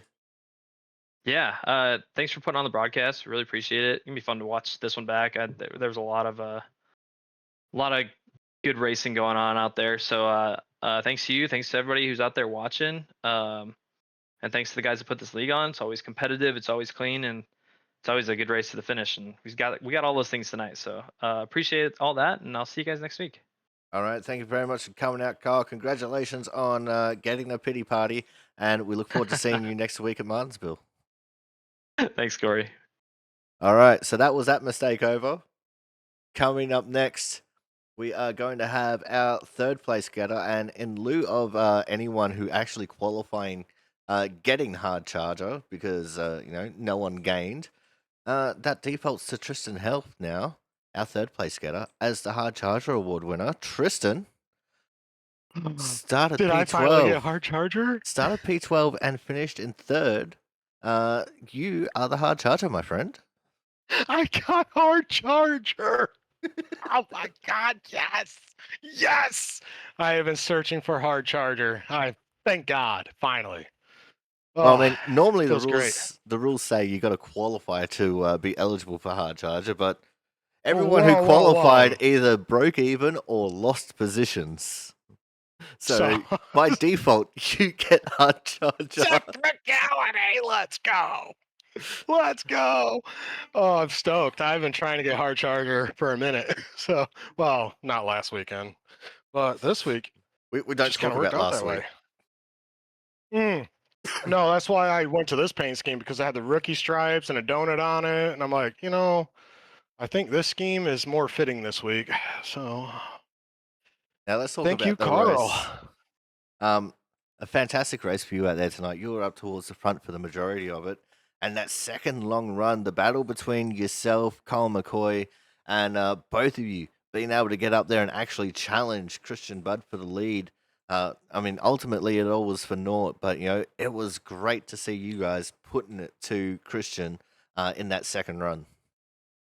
Yeah, race.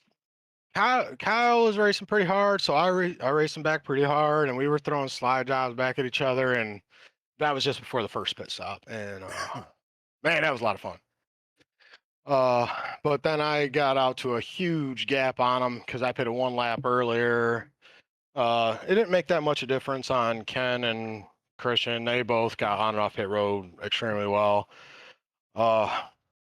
And I mean, coming up to that last run, uh, I was actually saving fuel for the last like 15 laps. I was like one lap to a half lap short. So I started clutching going in 3-1, and then Kyle got by me. So I was like, you know what? Because that whole last run, I just wanted to push Christian to the max. I wanted him to run out of fuel or waste his tires, one or the other. And then I could deal with the aftermath. If I ran out of fuel, so what? But my goal was to push Christian to the max. I hope I did. I don't know if I did. But then Kyle got around me, and I'm like, maybe he'll do the same and try and push him hard. And then I had to start saving. So I was just trying to hang with him and clutch it and try to save fuel. Then the yellow came out. Thank God.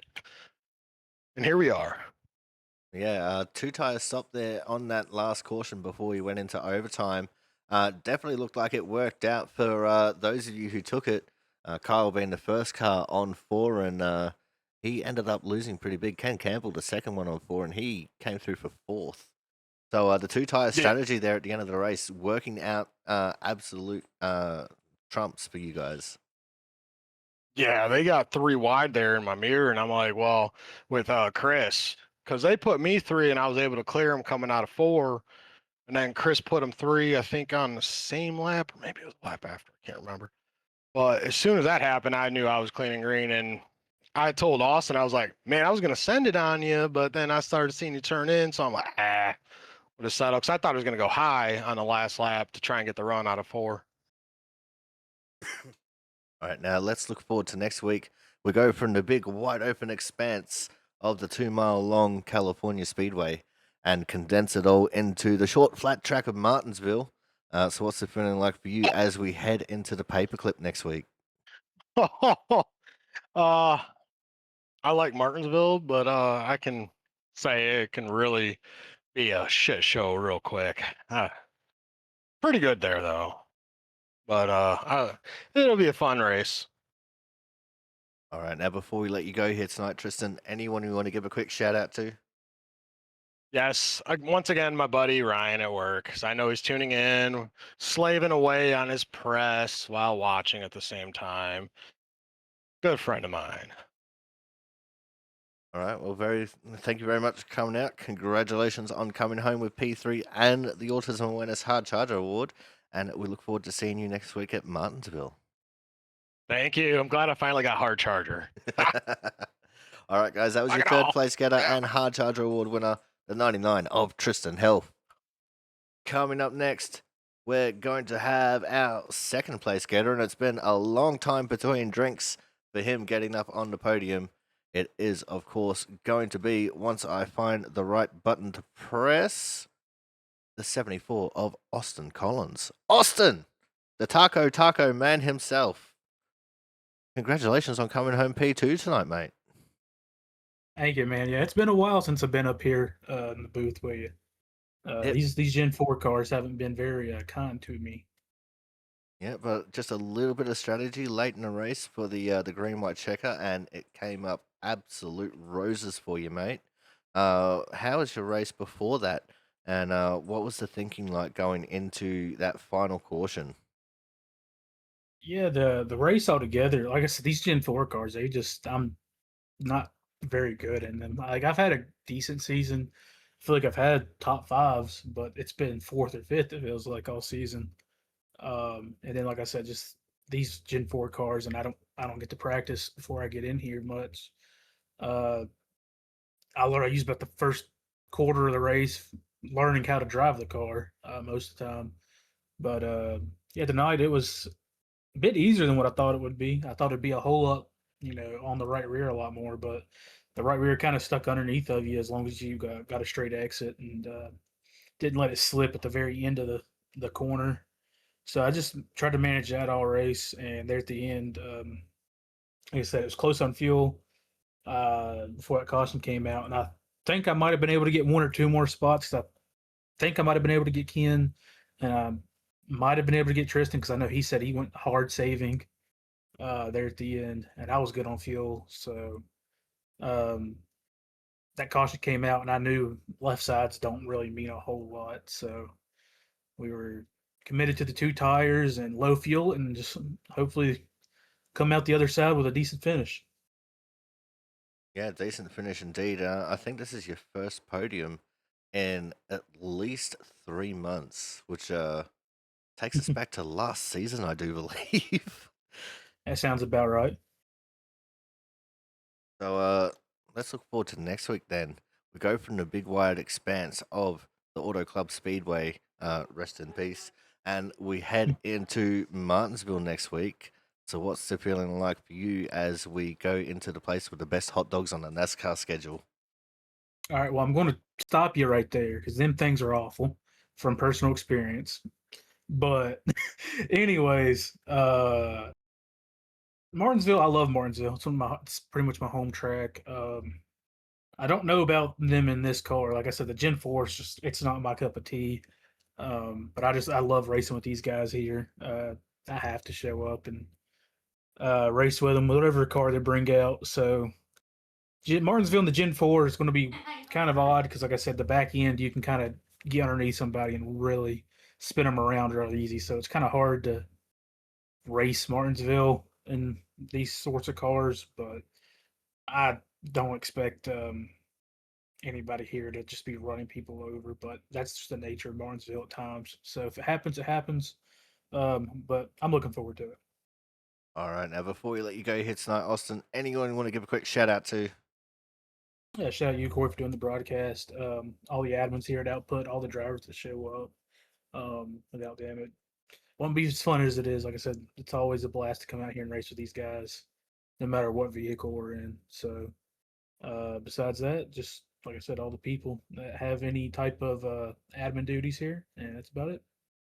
All right, well, thank you very much for coming out. Congratulations on finally coming home for a P2, and we look forward to seeing you next week at Martinsville.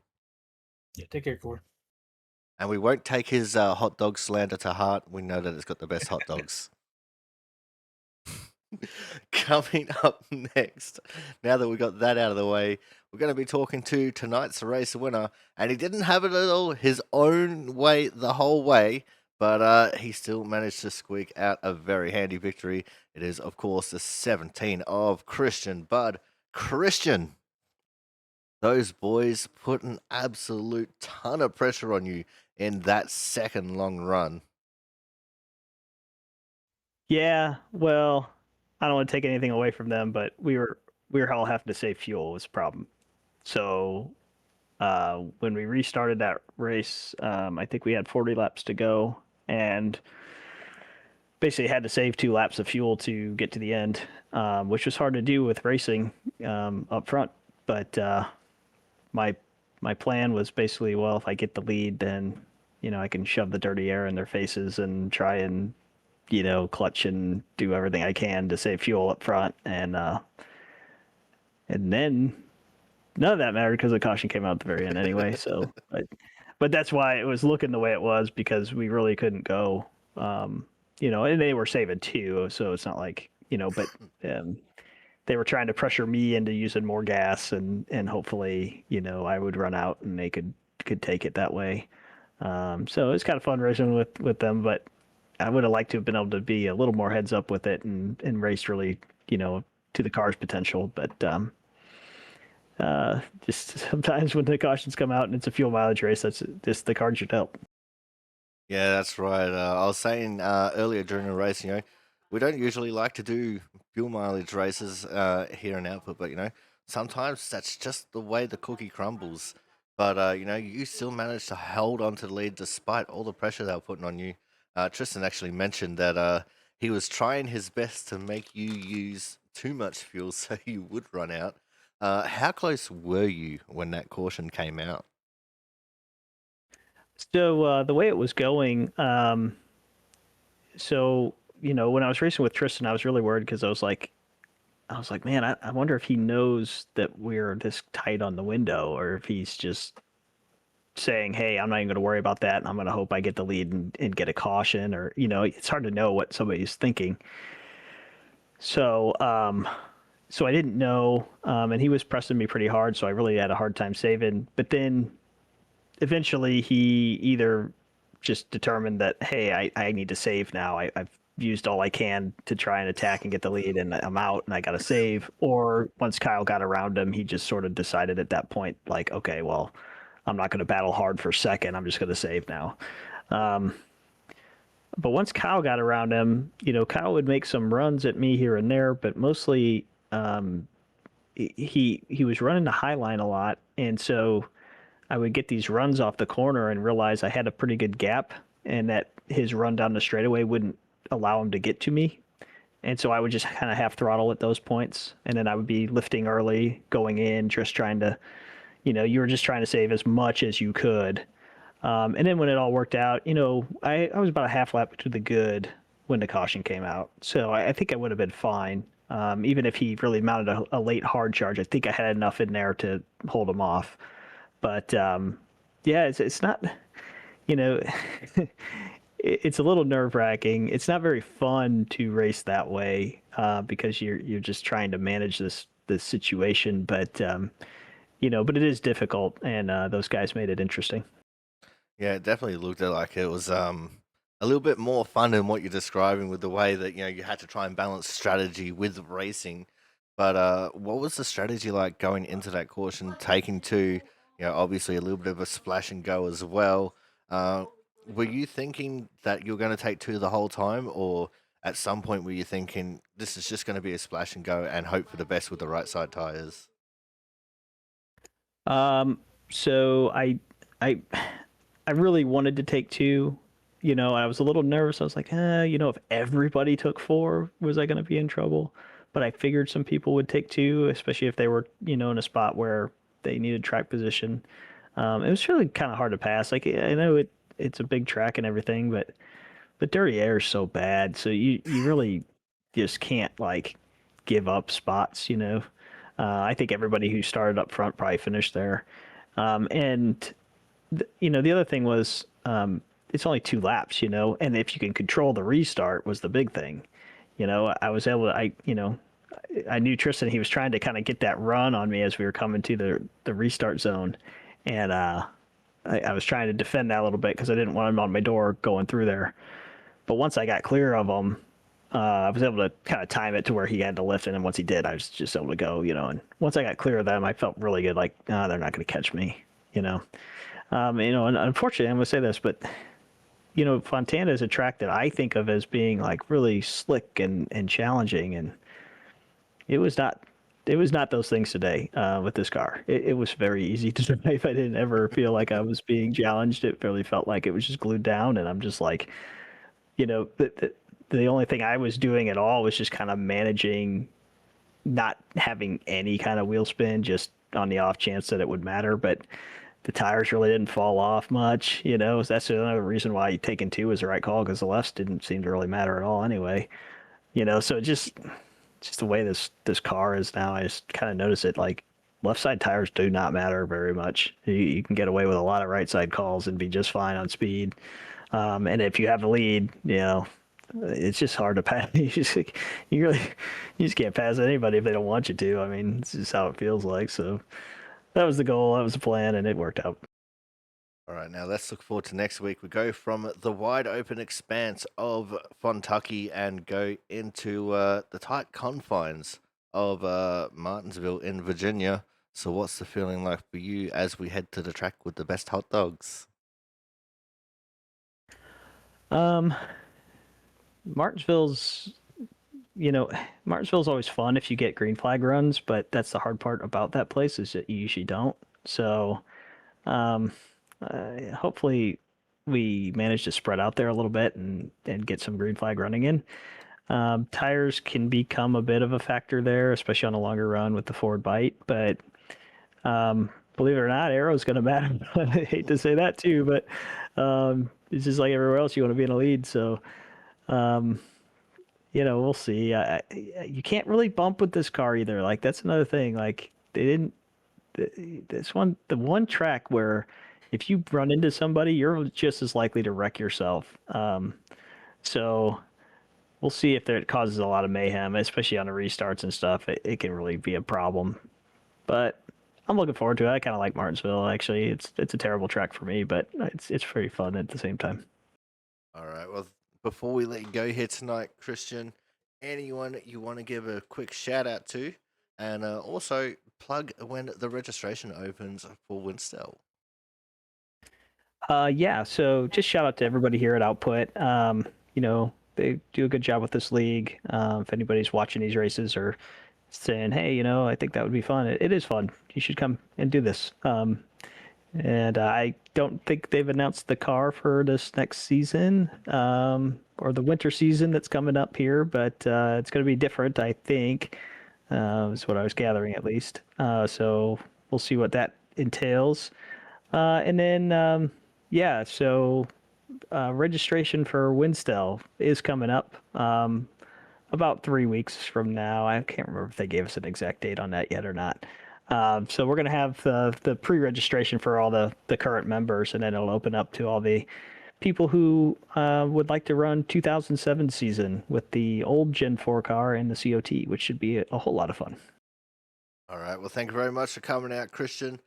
Congratulations on coming home with another win. And I think with your stage win as well, this puts you firmly back into the points lead. I'd have to check and make sure. But and we look forward to seeing you again next week when we go to the paperclip. Thank you so much. All right, guys. That was the 17 of Christian Bud, tonight's winner. But that is going to be all for us here tonight. Thank you all so much for coming out. It has been an absolute trip. And until next week when we go to Martinsville, I've been your commentator, the Aussie Sim commentator. We'll see you guys in Virginia.